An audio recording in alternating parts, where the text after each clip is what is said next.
Hello everybody, hope you're all having a fantastic day. For today's message I'm going to be looking at the divine masculine energies, and we can begin with the first card. I allow myself to be open to receive love and commit fully to a relationship. I knock down my walls and barriers to receiving love so I can feel free and be loved unconditionally.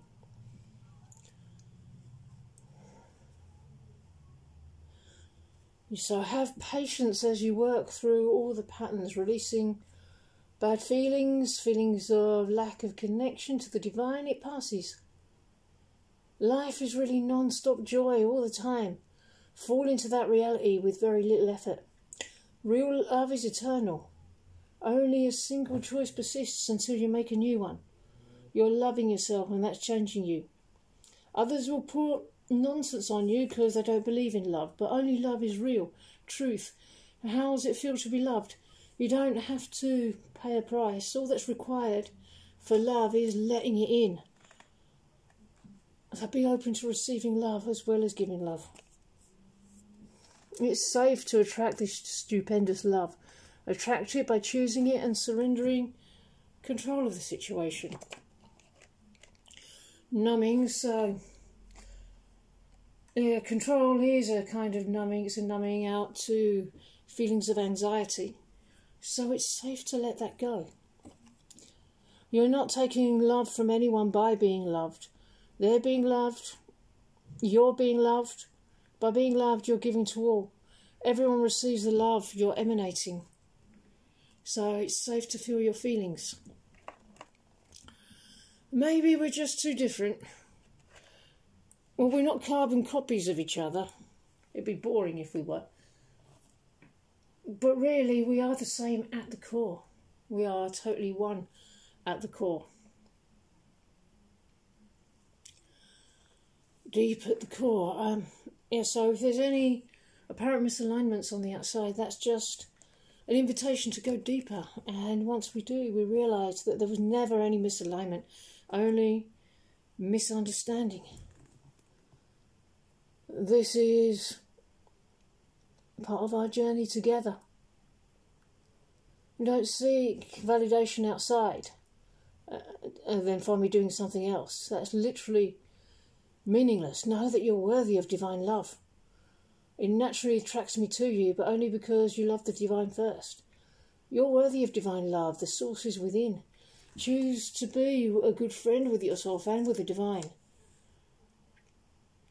Don't be afraid to be seen for who you truly are inside. When the world seems cold and dark for you, I will warm your heart and soul.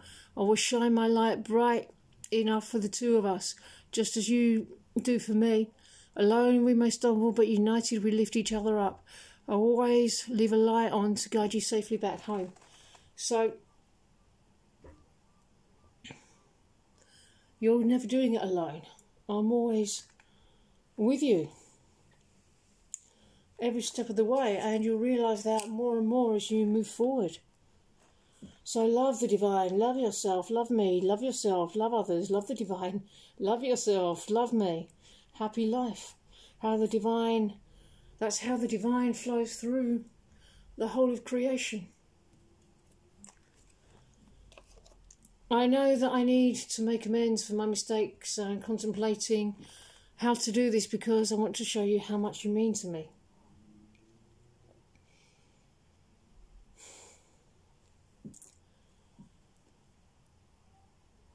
Yeah, it looks like there's going to be a repair done, but when we come together, everything's going to be so healed. It's like the past never happened. It won't exist anymore. It doesn't exist anymore.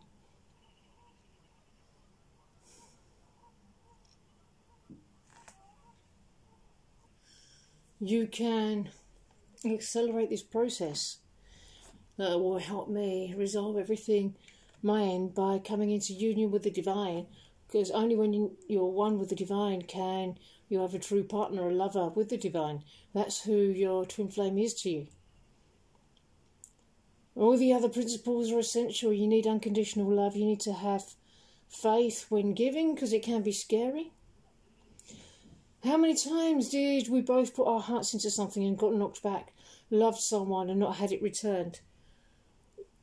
How many times have you felt your love wasn't good enough? When you're sharing your love with the divine, it's always received. My biggest regret is making promises I didn't keep. I really let us both down. So perhaps at the time, we can't really compare it to now because so much growth and transformation and healing has taken place. That back then we were in a completely different consciousness. So it might not have been possible to keep these promises. So instead of feeling regret about that, let's choose to move forward into more growth. Just get into the habit of just committing your love to the divine. You may not see the results you were hoping for right away, but when you're loving the divine, you can really test this one. You're always supported, committed to sharing.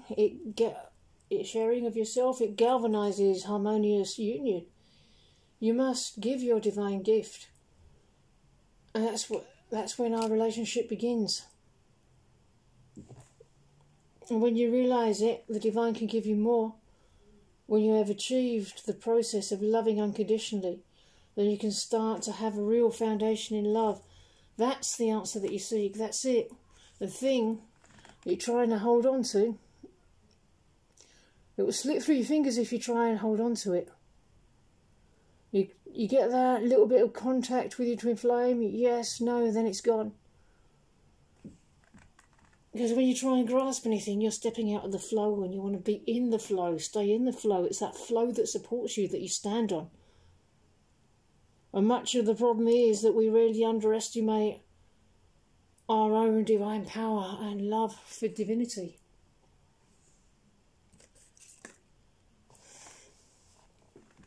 I fucked up so fucking badly. How could you possibly forgive me? I can't forgive myself. So on that one hand, we've got the flow. And on the other hand, we've got all this regret that's interfering with that. But that's what we're healing through. And we keep healing through it.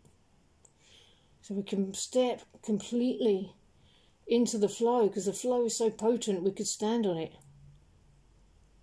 Live our entire existence on it. And this is the flow that's been so fleeting throughout our experience of separation. The moment we try and grasp, it goes away for the simple reason that we shut it down. Because its purpose isn't to be clutched, its purpose is to flow. And by allowing it to flow, we're held up by it. Your job isn't to hold on to it to provide your own security and stability and foundation. Your job is to release it and allow it to flow through you. That's your security, your foundation for your life. That's what we desire to feel. That's our life force.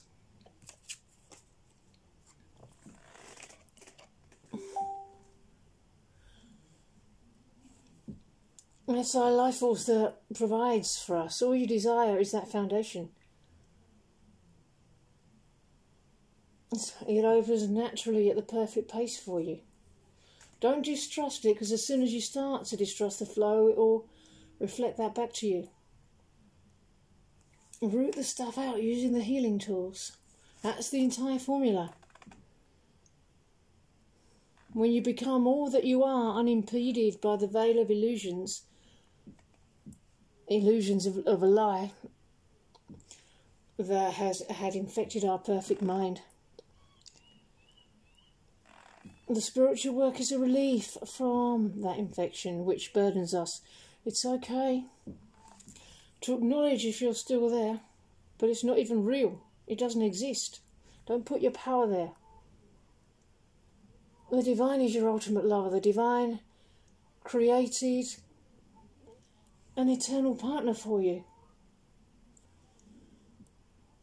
And loving others means loving yourself.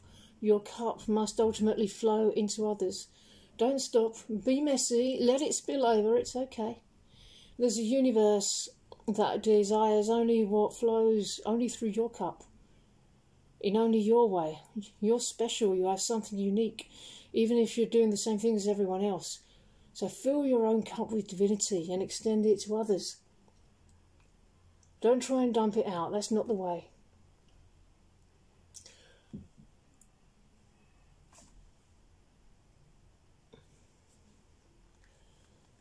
Much of the world teaches us to dump out our cup, but don't do that. Fill your cup by acknowledging who fills your cup. She is limitless with that which you desire your cup to be filled with. It takes a lot of faith to let go and be in the flow. Expanding the flow and having to have faith is so freeing. This is the process of attaining mastery. It expands through experience. It gets easier and juicier. Just keep doing what you're doing. You're doing fantastic. The foundation is done, and now the fun part's coming. There's magnificent features that you can add to our life together. Okay, everybody, I'm going to end this message here. If you would like a personal message, or if you would like twin flame coaching, please check the description box below. Have a wonderful rest of your day, and I will see you in the next video. Bye-bye.